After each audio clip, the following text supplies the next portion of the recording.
আপনার সেনাবাহিনীর কাছে। আজকে আগামীকালকে ইনশাআল্লাহ আমরা আরো কিছু মালামাল তাদেরকে হস্তান্তর করবো। উদ্দেশ্য সেই দুর্গম এলাকাগুলোতে যেন তারা পৌঁছে দিতে পারে। আমরা সেই দুর্গম এলাকাগুলোতে যেতে পারছি না।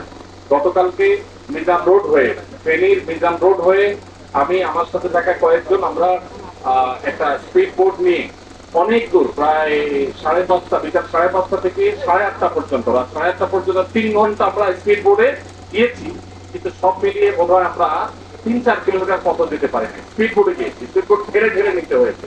কোথাও পানি টান দিচ্ছে, কোথাও পানি বাড়ছে, এবং এমন এমন দুর্গম জায়গা যে সেখানে আসলে যাওয়া আমাদের পক্ষে সম্ভব না। আমরা কিছু মানুষকে উদ্ধার করবার চেষ্টা করেছি, কিছু বৃদ্ধ, অসুস্থ মহিলা যতটুকু পেরেছি করেছি, কিন্তু দুর্গম এলাকাগুলোতে আসলে আমাদের সাথে মধ্যে নাই সেখানে পৌঁছানো। এই জন্য যেসব জায়গায় ত্রাণ পৌঁছানো সম্ভব হচ্ছে না সেই জায়গাগুলোতে হেলিকপ্টারে বিভিন্ন ভাবে বাংলাদেশ সেনাবাহিনী সহ অন্যরা কাজ করছে। আমি তাদের প্রতি বিনীতভাবে অনুরোধ করবো তাদের সর্বশক্তি যেন সেখানে বিনিয়োগ করেন।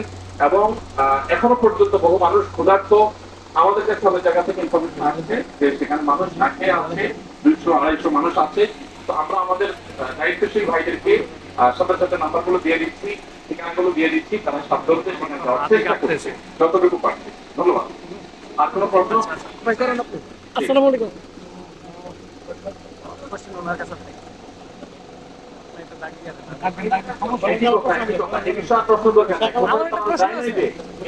আমরা বলেছি অনেক এলাকায় ত্রাণ যায় নাই, সেটি না যাওয়ার কারণ হলো দুর্গম এলাকা, এটা আমাদের সম্ভব না। সেখানে ত্রাণ পৌঁছানো সম্ভব, মানে ইজি সম্ভব, এমনকি ট্রাক্টর দিয়ে কোমর পানিও আছে, সেখানে আমরা পৌঁছাতে পারবো অনায়াসে। গলা পরিমাণ পানি থাকলে আমরা পৌঁছাতে পারবো।